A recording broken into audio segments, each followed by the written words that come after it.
America में एक भूत ने अपनी मर्डर मिस्ट्री सुलझाने में पुलिस की मदद की थी। ये घटना अमेरिका के वेस्ट वर्जीनिया राज्य में ग्रामीण क्षेत्र ग्रीनबियर काउंटी में आज से करीब 124 साल पहले घटी थी। इस काउंटी में इरास्मस एडवर्ड शू नाम का एक लोहार रहता था। उसकी 3 महीने पहले ही एल्वा नाम की एक महिला के साथ शादी हुई थी।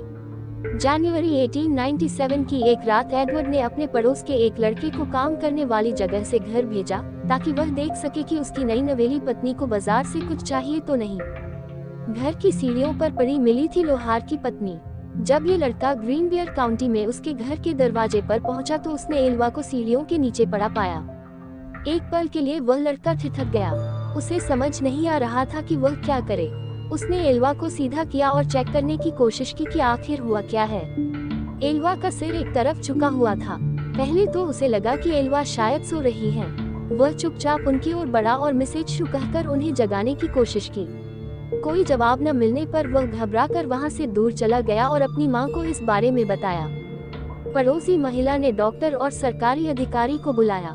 पड़ोस में ही रहने वाली उस लड़के की मां ने एल्वा को बेसुध पड़ा देख स्थानीय डॉक्टर और सरकारी अधिकारी जॉर्ज डब्ल्यू कन्नप को बुलाया। सूचना देने के लगभग 1 घंटे तक कन्नप घटनास्थल पर नहीं पहुंचे, लेकिन तब तक एडवर्ड शू वहां पहुंच चुका था। वह अपनी पत्नी के शव को वहां से उठाकर बेडरूम में लेकर गया। उसे नहलाया, कपड़े पहनाए और बिस्तर पर लिटा दिया। उसने अपनी पत्नी के मृत शरीर को एक ऊंचे कॉलर वाले कपड़े पहनाकर दफनाने के लिए तैयार किया और उसके चेहरे पर पर्दा डाल दिया। पति ने मृत पत्नी के शरीर की पूरी जांच नहीं करने दी। इस दौरान सरकारी अधिकारी और मौत के मामलों को देखने वाले स्थानीय डॉक्टर जॉर्ज डब्ल्यू कन्नप भी पहुंच गए। उन्होंने मृतक महिला के शरीर की जांच शुरू कर दी। उस दौरान पति एडवर्ड शू अपनी पत्नी के सिर को गोद में रखकर रोता रहा। जब कन्नप ने एल्वा के सिर और गर्दन की जांच करने का प्रयास किया तो एडवर्ड शू नाराज हो गया और गुस्सा दिखाने लगा। कन्नप शू को नाराज नहीं करना चाहते थे, इसलिए वे चुपचाप वहां से चले गए। उन्होंने एल्वा के बाकी शरीर की जांच के दौरान कुछ भी गलत नहीं पाया था। डॉक्टर ने मौत के कारण को बेहोशी और प्रेगनेंसी से जोड़ा। कन्नप कुछ हफ्ते पहले के एल्वा का इलाज भी कर रहे थे, इसलिए उन्होंने मृत्यु के कारण को अचानक आई बेहोशी करार दिया। उन्होंने बाद में इसे गर्भावस्था से जुड़ी परेशानियों से जोड़ दिया। एल्वा के शरीर को लिटिल सेवेल माउंटेन के उसके बचपन के घर ले जाया गया और दफनाया गया।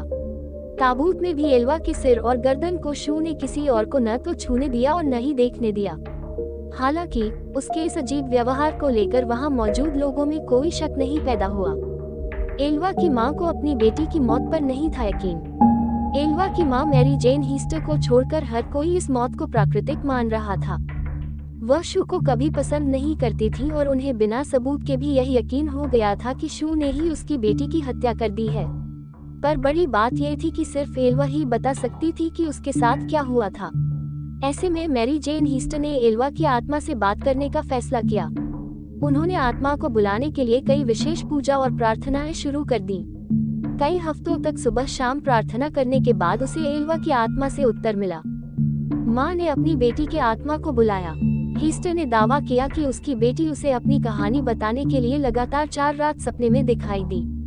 उन्होंने कहा कि आत्मा पहले एक उज्जवल प्रकाश के रूप में प्रकट हुई, धीरे धीरे एक मानव रूप लेकर अपनी कहानी बताने लगी। इस दौरान पूरा कमरा ठंड से भर जाता था। लगातार 4 दिनों तक एल्वा की आत्मा ने अपनी मां को सपने के जरिए पूरी कहानी शुरू की। एल्वा के भूत ने बताई अपनी मौत की पूरी कहानी। एल्वा के भूत ने उसकी मां के सामने कबूल किया कि शू ने उसके साथ क्रूरता की और दुर्व्यवहार किया।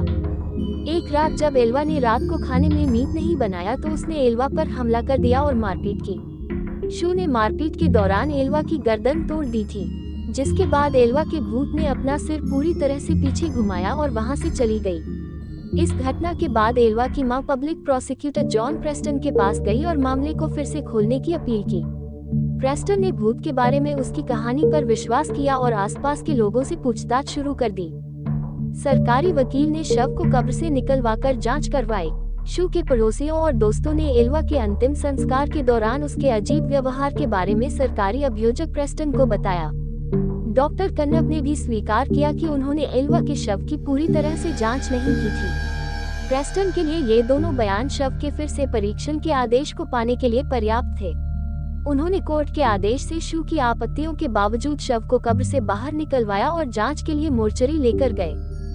गर्दन और सिर पर मिले निशानों से पति साबित हुआ दोषी।